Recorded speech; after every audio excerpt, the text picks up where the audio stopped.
बंजारन बहू। कमला एक बहुत स्वार्थी महिला है। उसने पैसों के लिए एक ऐसे इंसान से शादी की जो पहले से शादीशुदा और एक बच्चे का पिता भी था। कमला के पति को मरे हुए एक अरसा बीत गया है। अब वो अपने सौतेले बेटे वैभव के साथ रहती है। वैभव के दिल में अपनी माँ को लेकर इतना डर है कि वो अपनी माँ के सामने एक शब्द नहीं बोल पाता।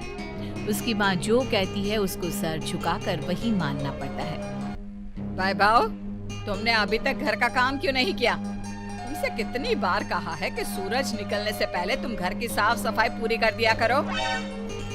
वैभव कुछ नहीं बोलता, चुपचाप सर झुकाए अपनी माँ की बात सुनता रहता है। तभी पास में खड़ा नौकर सुखराम कहता है, मालकिन, वैभव बाबा को रात से तेज बुखार है, इसलिए वो सुबह जल्दी उठ नहीं पाए।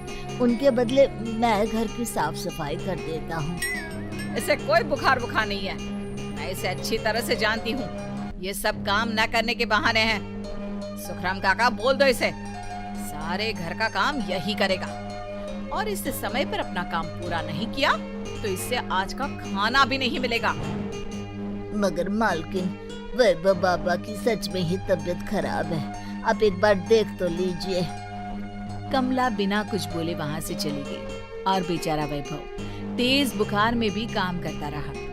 कमला वैभव की शादी एक ऐसी लड़की से कराना चाहती थी जो अनपढ़ हो और कमला से इसी तरह डरे जिस तरह वैभव डरता है, ताकि वैभव की सारी जायदाद और धन दौलत उसकी मुट्ठी में रहे। लेकिन आज के जमाने में ऐसी लड़की मिलना मुश्किल है। कमला कार में यही सब कुछ सोचती जा रही थी कि तभी रास्ते में, अरे ड्राइवर, तुमने कार क्यों रोक दी? और ये इतना शोर कैसा? मैडम, आगे कुछ बंजारों का खेल चल रहा है, इसलिए भीड़ लगी है। मैं अभी भीड़ को साइड में करवाकर कार निकालता हूँ। ड्राइवर भीड़ को साइड करके कार निकालने की कोशिश करने लगा कि तभी कमला की नजर रस्सी पर चल रही एक फुलवा नाम की बंजारन पर पड़ी। क्यों ना मैं इस बंजारन की शादी वैभव से करा दूं? ये तो अनपढ़ लग रही है, मेरे पैरों तले दबकर भी रहेगी। मुझे अभी इसके माँ बाप से बात करनी होगी। ये सोचकर कमला ने उन बंजारों से बात की और उन्हें शाम को अपने घर बुलाया।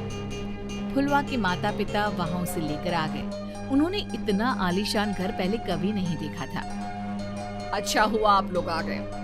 देखिए, मुझे घुमा फिरा कर बात करने की आदत नहीं है, इसलिए सीधे सीधे मुद्दे पर आती हूँ। मुझे आपकी बेटी बहुत पसंद है। मैं अपने इकलौते बेटे की शादी आपकी बेटी फुलवा से कराना चाहती हूँ। इसके बदले में आप जो चाहो वो ले सकती है। तभी फुलवा की माँ कहती है, ये क्या कह रही है मैम साहब? कहीं आप हमारी गरीबी का मजाक तो नहीं उड़ा रही ना? आप मेरे बेटे से मिल लो। अगर आपको मेरा बेटा पसंद आता है तो मैं कल से ही शादी की तैयारी शुरू कर दूंगी। सुखराम, वैभव को लेकर आओ। फुलवा अपनी माँ के कान में फुसफुसाती है, माँ, कहीं इस मेम साहब का छोरा पागल तो ना है? फुलवा अपनी माँ से बात कर रही होती है कि वैभव वहाँ आता है। फुलवा उसे देखती ही रह जाती है और उसके माता पिता उसकी शादी तय कर देते हैं। शादी वाले दिन किसी को फुलवा और वैभव की बेमेल विवाह की बात समझ में नहीं आती। फिर भी एक औरत कमला से पूछ ही लेती है, कमला जी, आपने अपने इकलौते बेटे की शादी देहाती गवार से क्यों करा दी? ये बंजारन आपके घर की बहू बनने लायक तो नहीं है। कम से कम अपने स्टेटस का ही ख्याल कर लिया होता। बहू तो अपने टक्कर की ला दी, आपने तो बंजारन को ही बहू बना लिया। अब कमला को समझ में नहीं आ रहा था कि इस बात का क्या जवाब दे। वो कुछ देर चुप रही और सोच समझ कर कहती है, बहन जी, आपको तो पता है आजकल के बच्चे किसी की बात कहाँ सुनते हैं। मैं तो अपनी बहू एक पढ़ी लिखी और अपनी सोसाइटी की ही ढूंढ रही थी। लेकिन मेरे बेटे ने मेरे सामने इस बंजारन को लाकर खड़ा कर दिया। बोला कि मैं शादी करूंगा तो इसी से। अब भला मैं क्या करती? मुझे अपने बेटे के सामने झुकना ही पड़ा। कमला की ये बातें सुखराम भी सुन रहा था। उसने ये सारी बातें वैभव को जाकर बता दी। काका, मैं तो फुलवा को जानता भी नहीं, फिर माँ मेरे बारे में झूठ क्यों कह रही है? अरे बेटा, तुम कितने भोले हो, तुम्हें कुछ भी नहीं पता। तुम्हारे पिता अपनी सारी संपत्ति तुम्हारे नाम करके गए हैं। तुम्हारी माँ नहीं चाहती कि ये संपत्ति तुम्हें मिले, इसलिए उन्होंने तुम्हारी अनपढ़ लड़की से शादी करवाई ताकि तुम्हारी तरह वो भी अपने हक के लिए आवाज ना उठा सके। सुखराम काका, मैं क्या करूं, आप ही बताओ। माँ के सामने आते ही मेरे हाथ पैर कांपने लगते हैं। मैं माँ को कुछ भी नहीं कह पाता।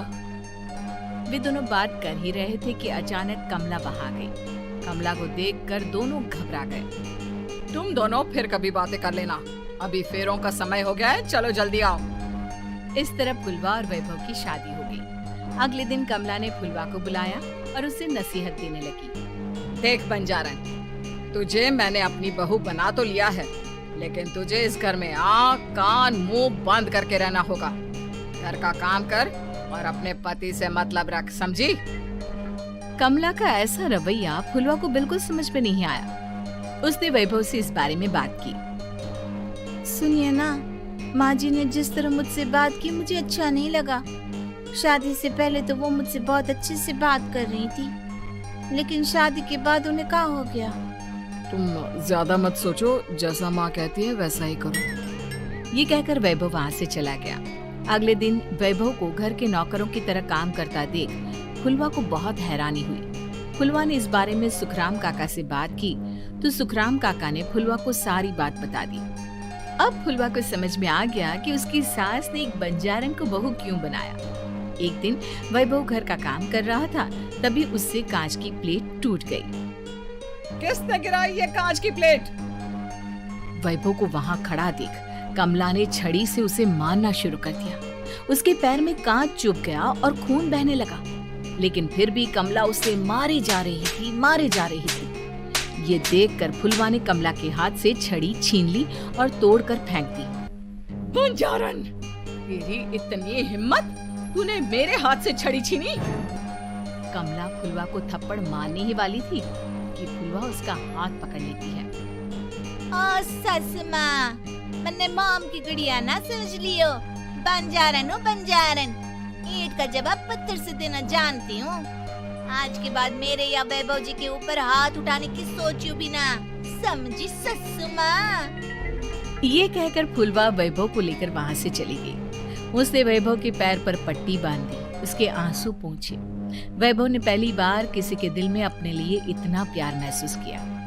अब फुलवा वैभव का हर काम में हाथ बटाती, उसका बहुत ख्याल रखती। इस तरह दोनों बहुत ज्यादा नजदीक आ गए। वहीं दूसरी ओर कमला सारी जायदाद अपने नाम करने की साजिश करने लगी। और एक दिन, वैभव, जल्दी बाहर आओ।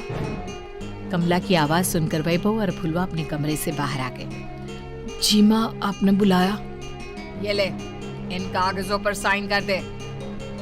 वैभव कागजों पर साइन करने ही वाला था कि फुलवा वैभव के हाथ से पेन छीनकर कहती है, ना वैभव जी, आप इस पर हस्ताक्षर नहीं करेंगे। आओ बंजारन, मैं तुझसे बात नहीं कर रही। ये बात मेरे और मेरे बेटे के बीच की है। चुपचाप पेन दे दे, नहीं तो तेरी खाल उधेड़ लूंगी। ससु माँ, बंजारन की खाल इतनी भी ढीली ना होवे कि कोई भी उधेड़ लेवे। जो यकीन ना आता हो तो देख ले उतार के। और हाँ, बंजारन जरूर हूँ पर अनपढ़ ना हूँ। मन्ने भी पता है कि किसी भी कागज पर साइन करने से पहले उसे अच्छी तरह पढ़ लेवे। पेन देती है या नहीं? ये कहकर कमला फुलवा को मारने आई तो फुलवा ने कमला को धक्का दे दिया और वो नीचे गिर गई।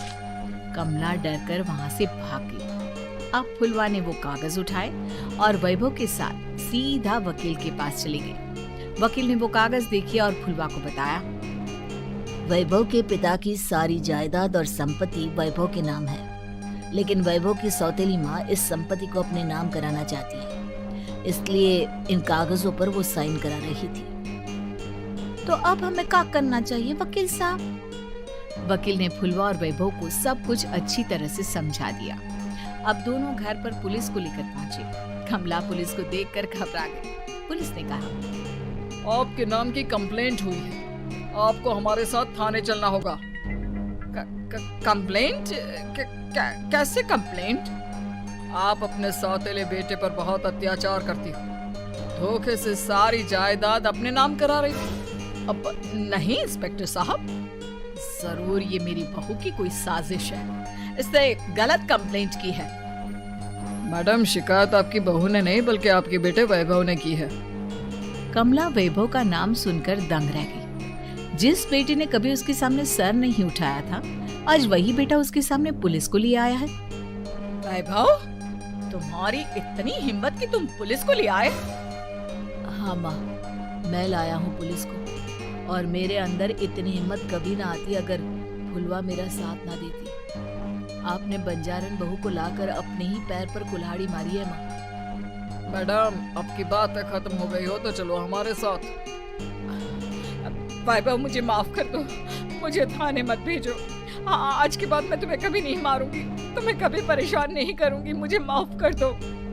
वैभव अपनी कंप्लेंट वापस ले लेता है और पुलिस वहां से चली जाती है। वैभव अपनी सौतेली माँ से कहता है, मैंने पुलिस को वापस तो भेज दिया है, लेकिन मैं आपको माफ नहीं कर सकता। आपने बचपन से आज तक कभी मेरे सर पर हाथ नहीं रखा, हमेशा मुझे मारती रही, नौकरों की तरह बर्ताव करती रही। आप इस घर में नहीं रह सकती, चली जाइए यहाँ से।